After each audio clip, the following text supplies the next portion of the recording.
ಕೆಲವು ಸ್ಥಳಗಳು ನಿಶ್ಶಬ್ದವಾಗಿರುವಂತೆ ಕಾಣುತ್ತೆ, ಆದರೆ ಆ ನಿಶ್ಶಬ್ದದೊಳಗೆ ಹಲವಾರು ಕಥೆಗಳು ಉಸಿರಾಡ್ತಾ ಇರುತ್ತೆ.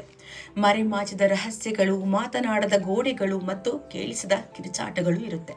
ಅಂತಹ ಅಡಗಿದ ಸತ್ಯಗಳ ಕಥೆಯನ್ನ ನಿಮ್ಮ ಕಿವಿಗಳಿಗೆ ತಲುಪಿಸುವ ಪ್ರಯತ್ನ ನಕ್ಷತ್ರ ಧ್ವನಿ ಮಾಡ್ತಾ ಇದೆ. ಇಂದು ಈ ಧ್ವನಿಯಲ್ಲಿ ನಾವು ತೆರೆದಿಡ್ತಾ ಇರೋದು ರವಿ ಬೆಳಗೆರೆ ಅವರ ರೋಮಾಂಚನ ಹುಟ್ಟಿಸುವ ಕೃತಿ ರಂಗವಿಲಾಸ ಬಂಗಲೆಯ ಕೊಲೆಗಳು. ರಂಗವಿಲಾಸ ಬಂಗಲೆಯ ಕೊಲೆಗಳು ಓದುವುದು ಎಂದರೆ ಒಂದು ಹಳೆಯ ಬಂಗಲೆಯ ಬಾಗಿಲು ತೆರೆದು ಮಾನವನ ಮನಸ್ಸಿನ ಕತ್ತಲೆಯೊಳಗೆ ಕಾಲಿಡುವಂತೆ.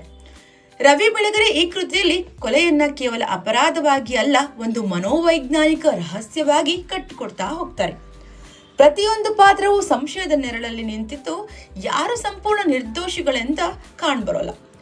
ರಂಗವಿಲಾಸ ಬಂಗಲೆ ಈ ಕಥೆಯಲ್ಲಿ ಒಂದು ಕಟ್ಟಡವಲ್ಲ, ಅದು ರಹಸ್ಯಗಳನ್ನ ಹೊತ್ತ ಜೀವಂತ ಪಾತ್ರ. ಅದರ ಗೋಡೆಗಳು ಮೌನವಾಗಿದ್ರೂ ಒಳಗೆ ನಡೆದ ಕ್ರೌರ್ಯಗಳನ್ನ ಮರೆಮಾಚೋದಿಲ್ಲ.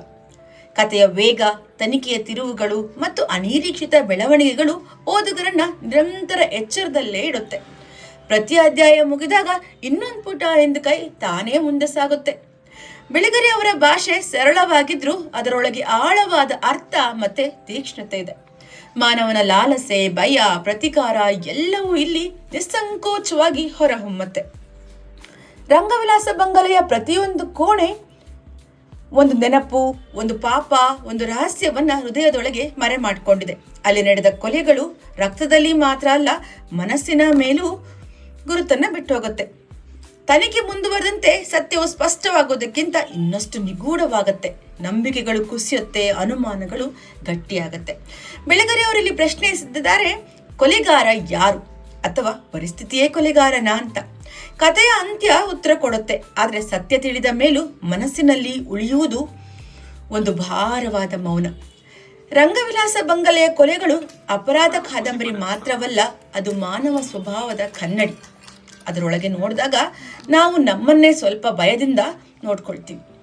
ಮೌನ, ರಹಸ್ಯ ಮತ್ತು ಮನಸ್ಸಿನ ಕತ್ತಲೆ ಒಟ್ಟಿಗೆ ಉಸಿರಾಡುವ ಈ ಕೃತಿ ಕನ್ನಡ ಕ್ರೈಮ್ ಸಾಹಿತ್ಯದಲ್ಲಿ ಒಂದು ಶಾಶ್ವತ ಗುರುತು. ಕತೆ ಮುಕ್ತಾಯವಾದಂತೆ ಕಾಣಬಹುದು, ಆದರೆ ಅದರ ಪ್ರತಿಧ್ವನಿ ನಮ್ಮೊಳಗೆ ನಿಧಾನವಾಗಿ ಹರಡುತ್ತಾ ಇರುತ್ತೆ. ಕೊಲೆ ಎಂಬ ಪ್ರಶ್ನೆಯನ್ನ ಮೀರಿಸಿ ಮಾನವ ಮನಸ್ಸಿನ ಅಂತರಾಳವನ್ನ ಸ್ಪರ್ಶಿಸುವ ಈ ಕಥೆಯ ಪರಿಚಯ ಮಾಡಿಕೊಟ್ಟಿದ್ದು ನಕ್ಷತ್ರ ಧ್ವನಿ.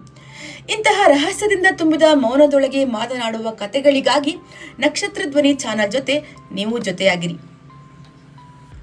ಕೆಲವು ಧ್ವನಿಗಳು ಶಬ್ದವಲ್ಲ, ಅವು ಮನಸ್ಸಿನೊಳಗೆ ಬೆಳಗುವ ಅನುಭವ. ಅದೇ ನಕ್ಷತ್ರ ಧ್ವನಿ. ಧನ್ಯವಾದಗಳು.